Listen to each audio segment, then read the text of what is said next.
Então, boa noite, eu me chamo Cláudia Rocha Campos, eu sou bióloga e estou no ICMBio desde a criação, sou desde 2005, era IBAMA ainda, e trabalhei 6 anos na sede com burocracia, mais relacionada à fauna, né, principalmente com mamíferos, que sempre foi minha área. Depois eu fiquei 10 anos em centro de pesquisa, no centro que chamava CECAT, era Centro de Cerrado e Caatinga, aqui em Brasília mesmo, ficava no IBAMA. E faz 5 anos que eu estou na APA do Planalto Central, a primeira vez que eu trabalho numa unidade de conservação.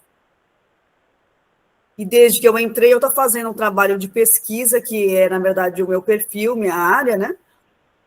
E hoje eu vou falar um pouquinho sobre o nosso projeto de mamíferos do Planalto Central. Aí eu precisava que abrisse a minha apresentação, por favor, Poliane.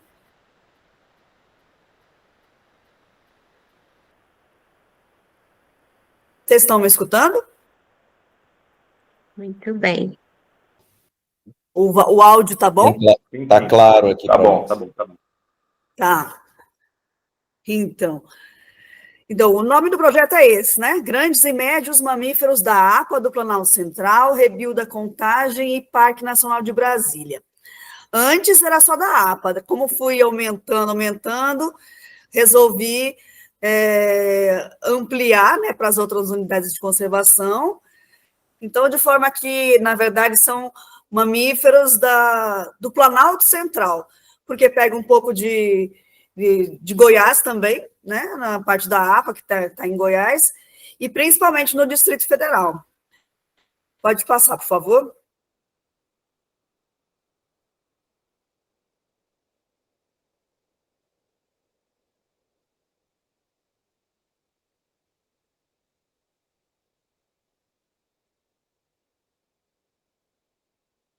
Oi?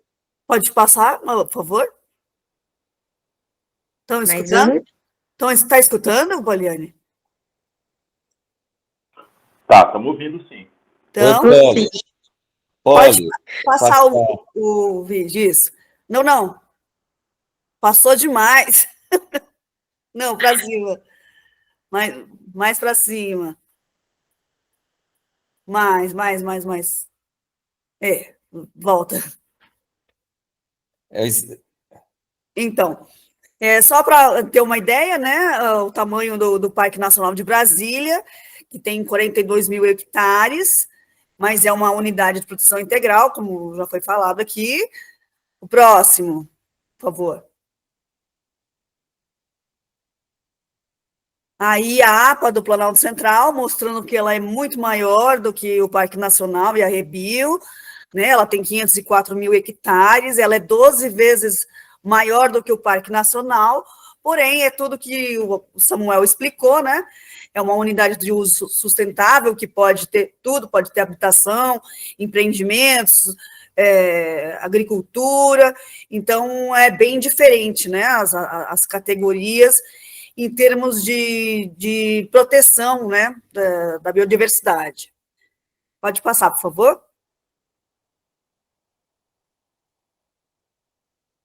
Oi? Pode passar, por favor? Acho que não está indo quando eu coloco a tela inteira. Não vai não. Slide 4, isso aí. Tá. Então, um fator muito interessante para mostrar é que a APA fica num local muito estratégico em relação às regiões hidrográficas do Brasil. Para vocês terem uma ideia, no Brasil temos só 12 regiões hidrográficas, e a APA está em 3 regiões hidrográficas, então ela pega a região Tocantins-Araguaia, pode passar o próximo, por favor? Slide 5. Isso. Ela pega também a região hidrográfica do Paraná, pode ir? Slide 6. Isso. E também a do São Francisco. Então, é um lugar muito estratégico, porque as águas que estão próximas elas acabam indo para outros lugares e ficam muito distantes, quilômetros depois. Pode passar o próximo, por favor. Ó, como vocês podem ver, as águas que começam ali no Lago Oeste, uma dos locais de nascentes dessa região hidrográfica, do Tocantins-Araguaia, eles vão alimentar todos os rios da bacia do Tocantins e que cai no Araguaia também, e vão cair lá no Oceano Atlântico Norte. Pode passar, por favor. As que estão ali na região do São Francisco, né, perto, quer dizer, dentro da APA também, dentro de águas emendadas, elas vão cair lá no Oceano Atlântico Leste. E, no próximo, vocês veem que as do Paraná, elas se juntam para formar, junto também com a região hidrográfica do Uruguai e do Paraguai, que é a Bacia Platina, né, que é conhecida como Bacia Platina. As águas vão parar lá na Argentina. Então, é muito interessante você perceber que as águas estão muito próximas aqui na área da APA, do Planalto Central, e aí elas tomam destinos totalmente diferentes. Pode ir, por favor.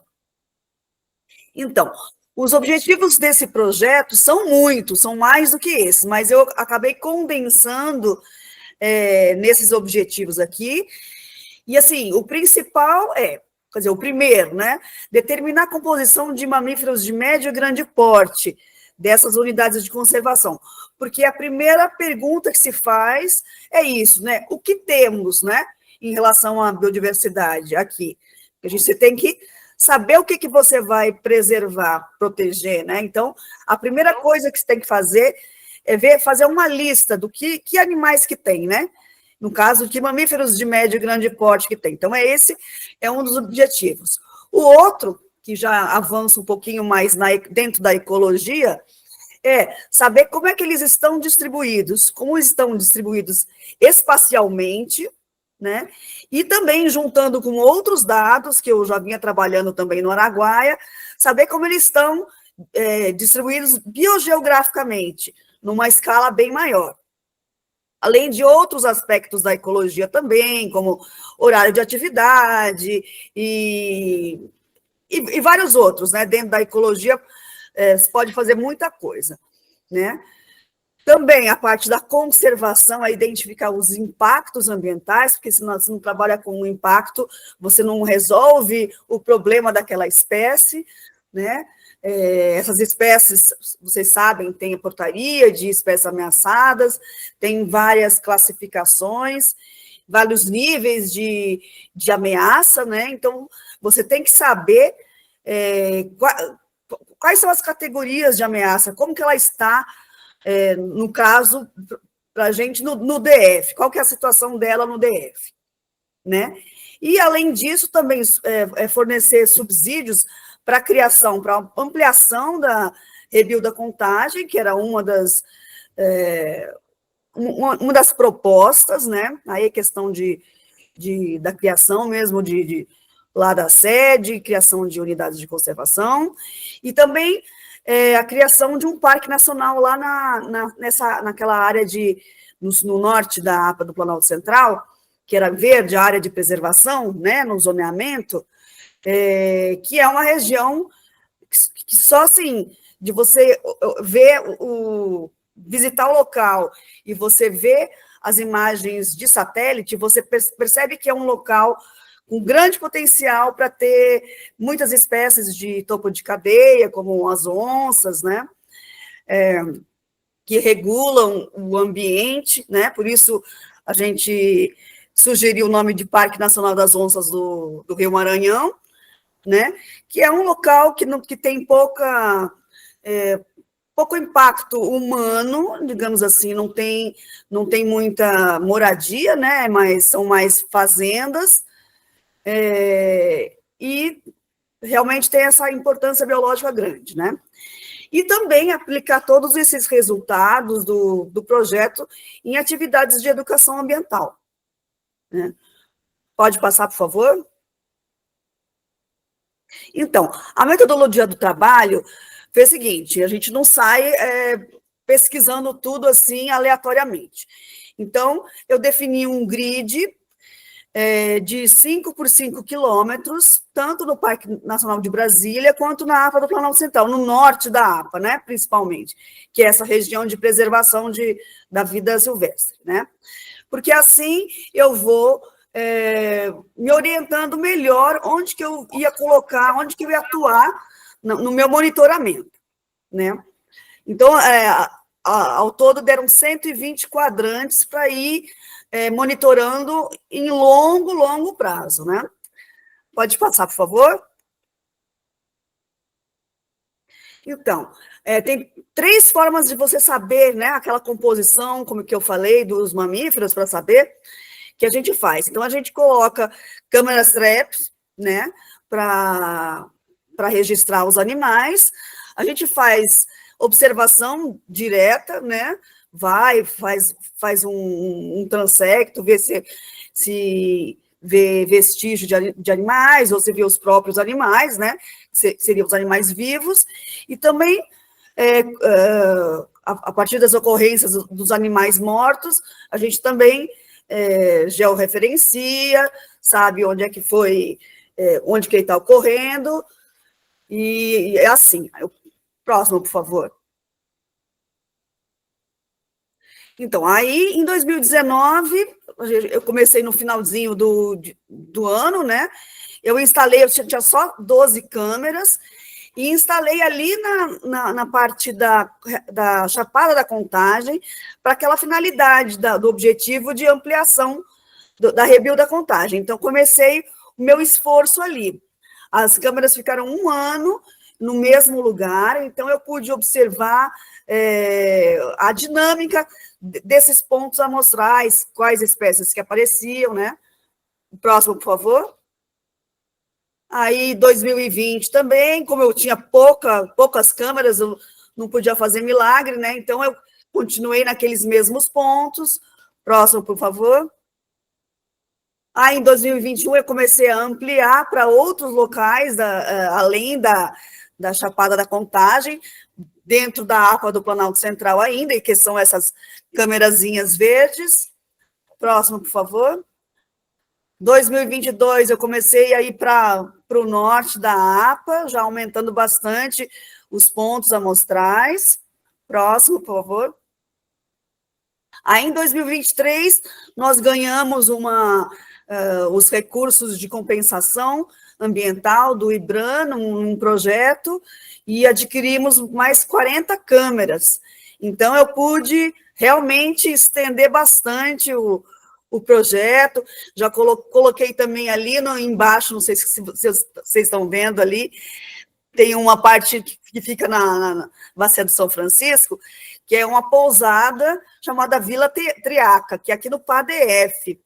E foi interessante que quando eu cheguei lá, como é circundada por agricultura, e tinha uma mata bem pequena, eu falei assim, aí não vai ter nada, aí vai ser perda de tempo, né? Coloquei lá, e depois de 1 ano, eu fazendo lá a análise dos pontos onde mais tinha espécies, e foi o lugar, foi o ponto que mais teve animais, espécies, foram 11 espécies só nesse ponto. E aí, assim, aí entra numa parte ecológica, né, uma discussão, numa teoria, por que um fragmento de mata tão pequeno apresentou tantas espécies. Aí é uma coisa interessante de se analisar, né, que tem até um nome, eu esqueci o nome, não é feito do fundador, mas digamos, um processo que é muito interessante, que é como se fosse uma insularização, né? Como eles têm só aquela ilhazinha de mata, eles estão protegidos porque é uma propriedade agrícola, né? Então ninguém deixa caçar lá, mas mesmo assim é pequenininha, né? Aí, próximo, por favor. Aí, em 2024, eu passei para o Parque Nacional, né, instalei as câmeras lá, as quase 40, né? Porque ao longo do tempo a gente vai perdendo, né? As pessoas vão roubando as câmeras. Eu tive umas 15 câmeras furtadas. Então, assim, é uma decepção, né? Inclusive, dentro do Parque Nacional, eu tive câmeras furtadas também. É frustrante porque você está lá acompanhando o animal, né? E você, às vezes até o indivíduo mesmo, você quer saber o que vai acontecer com ele e tal, e aí vem alguém e furta a sua câmera, né?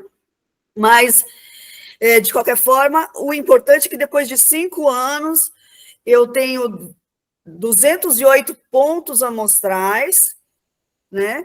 E tenho, assim, quase 4.700 vídeos de mamíferos, né? E muitos registros importantes, né? Pode passar, por favor? Aqui, para mostrar que é todo tipo de ambiente que a gente ia colocar as câmeras, então, um ambiente aberto, campo cerrado, o campo mais fechado, mata de galeria, até o cachoeira, que a gente tinha que descer com corda, tudo. Pode passar, por favor. Rios também, o Rio Maranhão, que a gente descia, fazia umas expedições para colocar as câmeras por ali, né? Pode passar, por favor.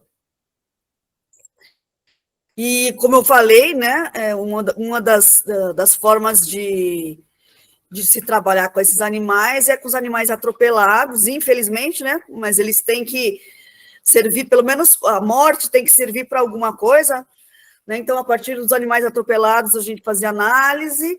Pode passar, por favor. Nós temos parcerias com várias instituições, com a UNB, por exemplo, com a patologia. Então, a gente levava os animais para lá, fazia biometria para saber, né, comprimento do animal, peso, esses dados biométricos, né, para a gente fazer um estudo, porque esses dados são muito importantes, a gente tem que saber, né, como é que...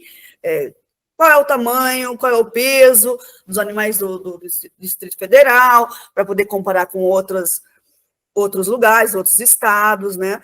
E a gente fazia também as necropsias, para saber, apesar de saber que foram mortos por atropelamento, saber o que aconteceu por dentro, se tinha alguma outra doença junto, alguma patologia junto. A gente encontrou essa onça parda, por exemplo, ela tinha uma bala dentro, ela foi morta atropelada, mas ela tinha uma bala que já tinha encapsulado lá dentro. Então, ela já tinha sido atingida por um tiro, mas acabou morrendo atropelada posteriormente, né? Esse lobo-guará também, a gente encontrou vermes, né, o pessoal trabalha com parasitologia também, o lobo-guará tem um verme no rim enorme, gigante, tem 50 centímetros e bem gordo, assim, então ele tomava todo o rim do animal. Então, quer dizer, era um animal que morreu atropelado, mas ao mesmo tempo ele já sofria com uma doença, né, uma parasitose. E essa antazinha filhote também, que morreu, que de alguma forma desgarrou da mãe e veio a falecer, né, pela colisão mesmo. Próximo, por favor. Então, aí, como eu falei, da composição, nós chegamos a um resultado de 37 espécies de mamíferos de médio e grande porte, né? Todos aqueles que já era se esperado de ter aqui, mas nós confirmamos, né? Então, hoje em dia, a gente tem a lista dessas espécies nessas unidades de conservação, né? Que é uma coisa muito importante, é a primeira coisa que tem que se saber de uma área, né? Pode passar, por favor. Aqui são alguns prints dos vídeos que eu tenho, né? O o macaco, o bugio, esse preto, que foi o único registro de bugio que teve, né? Porque ele eu não coloco a câmera na árvore, né? Então, assim, é difícil realmente pegar no solo. Mas foi o único registro de bugio. Aí temos também esse tatu de rabo mole, que também é um grande registro, porque esse tatu não é muito fácil de encontrar, e foi justamente naquela pousada que eu falei, que eu não dei nada no começo, né? E esse tatu também, a princípio, é o tatu de rabo mole pequeno, mas eu vou aprofundar essa pesquisa para saber se não é uma espécie que não foi descrita ainda para o DF, porque tem um outro que é o tatu de rabo mole grande, só que é difícil de você saber na câmera se ele é o grande ou é o pequeno, né? Tem que ter uma referência de tamanho, né?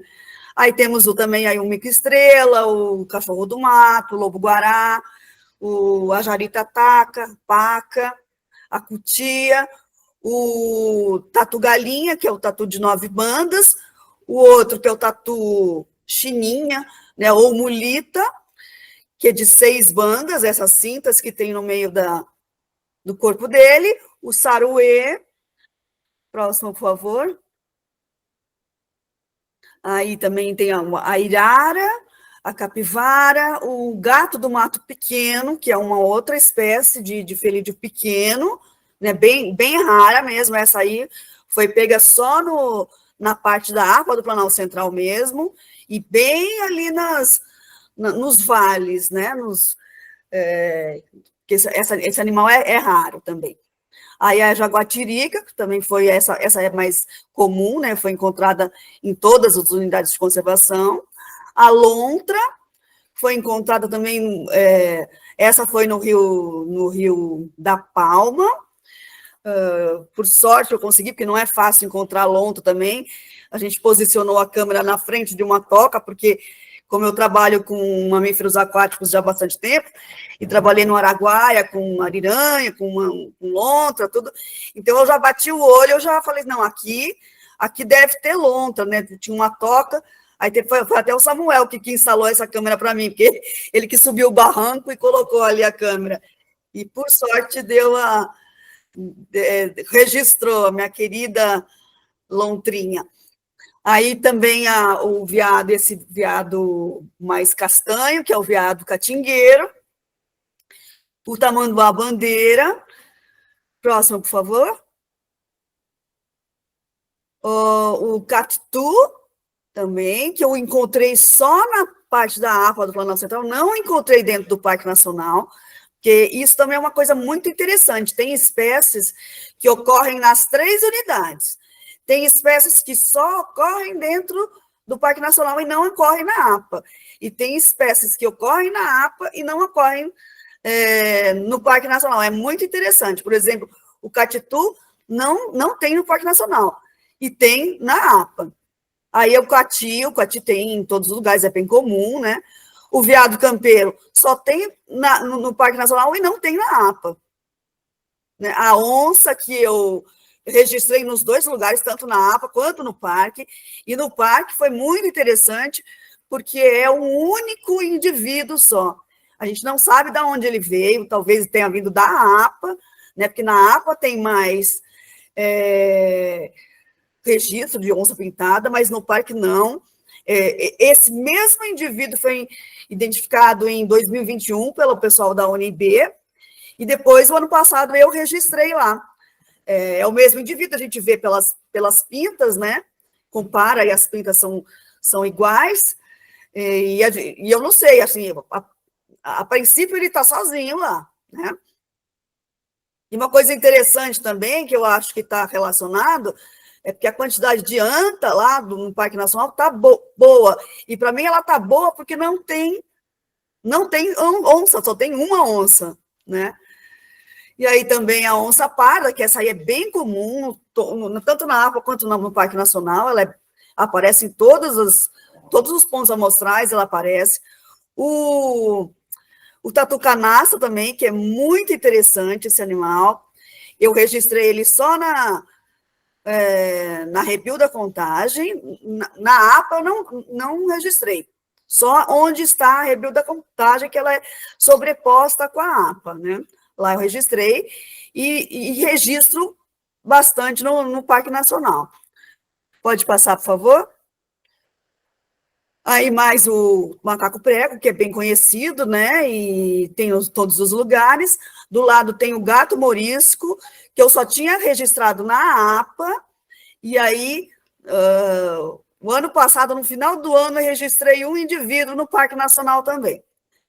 O guaxinim, que tem nos dois também, o silvilagos brasiliensis, que é o tapiti, que é esse coelho, que tem nos dois também, o tamanduá-mirim e a anta, que também a anta é uma coisa muito importante de se falar aqui, que ela praticamente só tem no Parque Nacional. Você sai do Parque Nacional, não tem anta. Eu registrei uma anta em 5 anos na APA, fora da Rebio da Contagem, né? Na Rebio eu tenho bastante registro, mas na APA, fora da Rebio, eu tenho um registro só de anta. E no Parque Nacional, eu tenho uns 500 registros de anta. Então, para vocês verem como o Parque Nacional é importante para determinadas espécies, por exemplo, para a anta, né? Pode passar, por favor? Aí, esses foram 3 espécies que eu não detectei em nenhuma das câmeras, que foi a queixada, que eu também só encontrei no Parque Nacional e não encontrei na APA, no Planalto Central. O gato maracajá, que eu detectei só na APA e não no Parque Nacional. E o furão, que eu detectei que foi atropelado no limite entre o parque e a APA, foi ali no Lago Oeste, né? Então, ele estava no limite entre as duas unidades de conservação, e é um animal super difícil, eu não encontrei em outro lugar, também não registrei nas câmeras. Próximo, por favor. Oi, Claudinha. Oi? É João Carlos aqui.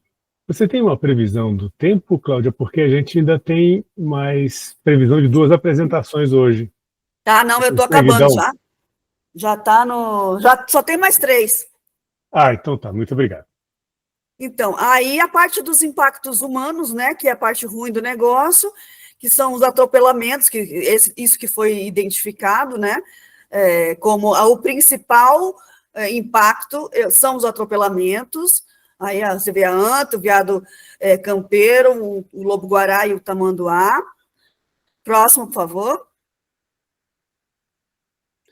Aí a caça ilegal, isso aí aconteceu dentro do Parque Nacional de Brasília, uma caça de uma anta, que não deu certo, né, e por isso que foi descoberta. A caça de queixadas.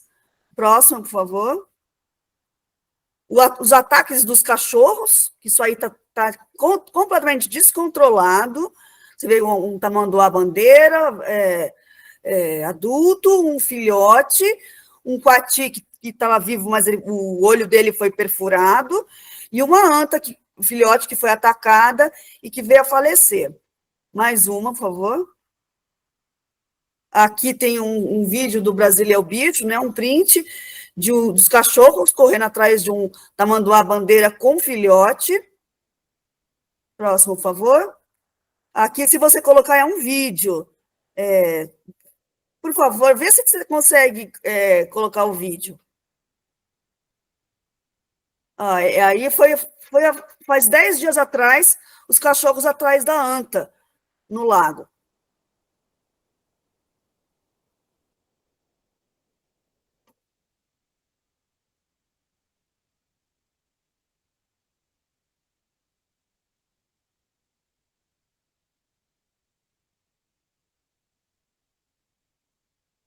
Pode passar, por favor. Aí os incêndios, esse aí foi o ano passado, com essa anta que foi resgatada, foi para o zoológico, mas depois ela faleceu. Próximo, por favor. Aqui também é um vídeo, se puder colocar. É aquela filhote de anta, né, que a gente capturou para ver como é que estavam as patinhas.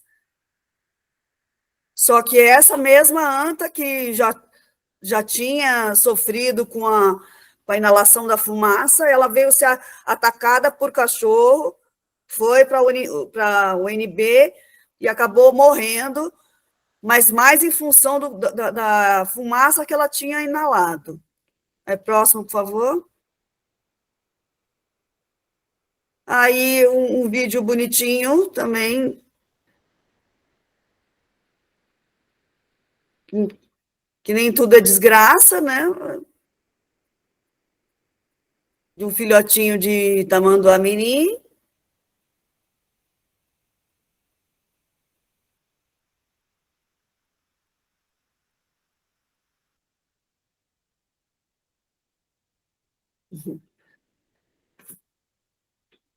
Próximo, por favor. Aí a anta.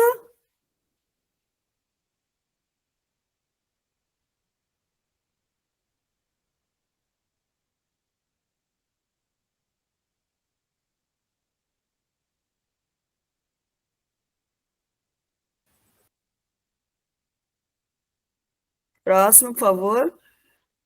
A onça que eu registrei o ano passado, no Parque Nacional, onde tem gente circulando, viu? Onde tem ciclista, onde a gente faz trilha, tem onça também, viu?